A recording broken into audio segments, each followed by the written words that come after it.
मैं आपको केपी मलिक साहब से मिलवाता हूं।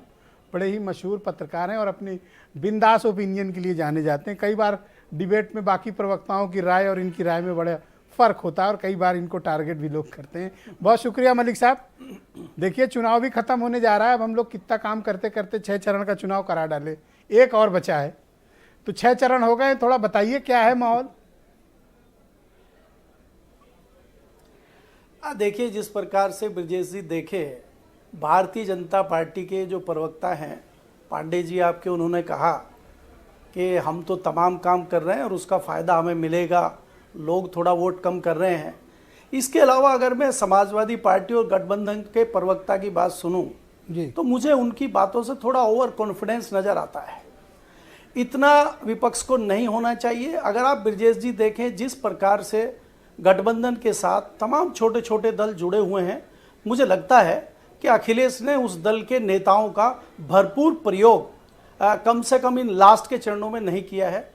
मुझे लगता है कि अखिलेश को एक बहुत अच्छा बुके इन लोगों का बनाना चाहिए था और अपने तमाम नेताओं को, चाहे वो वेस्टर्न यूपी के जयंत चौधरी हों और चाहे जो तमाम छोटे छोटे दल, अपना दल और बाकी लोग उनके साथ जुड़े हुए हैं, उनको इस 5वें और 6ठे चरण और 7वें चरण में बिल्कुल ठेल देना चाहिए था। उसमें मुझे दूर दूर तक कहीं कमी लग रही है। मुझे लगता है कि अखिलेश के जो सलाहकार हैं वो कुछ सलाह इस मामले में अखिलेश जी को बहुत अच्छी नहीं दे रहे हैं। हालांकि आज की रैली में जयंत चौधरी को देखा गया है। मेरा मानना यह है कि उनको मुलायम सिंह यादव का जो नेतृत्व था उसको थोड़ा सा रीड करना चाहिए।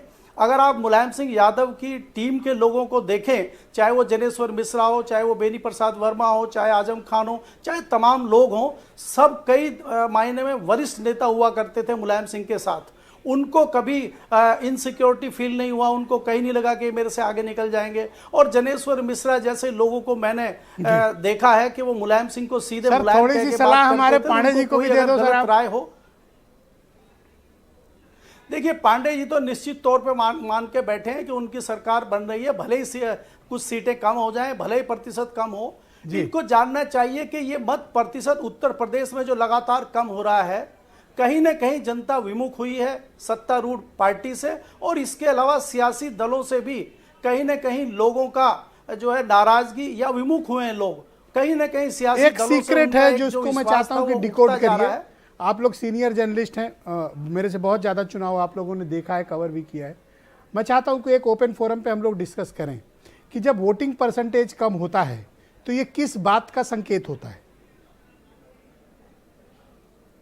देखिए ब्रजेश जी, अगर आप देखें, जब वोटिंग परसेंटेज या औसत कम होता है मतदान का, तो वहाँ हमें लगता है कि कहीं ना कहीं जो सत्ता दल का वोटर है वो कम निकलता है, या सत्ता दल को ही हमेशा नुकसान रहा है। कम से कम मेरा तो ये अनुभव है।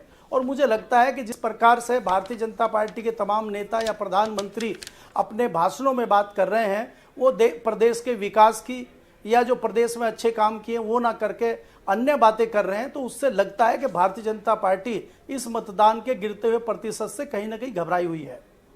तो आपसे भी वही सवाल जो मैंने सुभाष जी से पूछा था, दबाव में कौन है, बीजेपी या समाजवादी पार्टी? देखिए, जाहिर सी बात है, दबाव में भारतीय जनता पार्टी है। और आपको याद होगा, भारतीय जनता पार्टी के नेताओं का, कार्यकर्ताओं का, लोगों का खुद कहना है कि हमारी 100 से 125 सीटें कम हो रही हैं, तो वही मान के चल रहे हैं। बाकी सीटें और भी कम हो रही हैं जो विश्लेषक बताते हैं। इसके अलावा समाजवादी पार्टी के पास नुकसान के लिए कुछ नहीं है, उसके पास तो जो भी है पाने के लिए ही है, और वो अच्छी खासी बढ़त के साथ आगे बढ़ रही है। तो क्या आप हंग असेंबली की तरफ संकेत कर रहे हैं? भाजपा है। देखिए ब्रजेश जी, ये तो मैं नहीं कह सकता, क्योंकि आपके सामने कई सारे चुनाव हैं, चाहे वो महाराष्ट्र का चुनाव हो, चाहे वो मध्य प्रदेश का चुनाव हो, चाहे वो बिहार का चुनाव हो, पीछे आपने देखा वेस्ट बंगाल का चुनाव हो। तो भारतीय जनता पार्टी कई जगह मैनेज कर लेती है, उस पर मैं बारीकी में नहीं जाऊंगा, आप जानते हैं। तो हंग असेंबली तो मुझे नहीं लगती है। कहीं ना कहीं हो सकता है या तो गठबंधन जो है पूर्ण बहुमत पाएगा, अगर पूर्ण बहुमत नहीं पाता है तो Bharatiya Janata party any how सरकार बनाएगी, मुझे ऐसा लगता है। बहुत बहुत शुक्रिया आपका। मैं आपको सीधे काशी यानी वाराणसी ही लेकर चलता हूं। आज मेरे पास वाराणसी से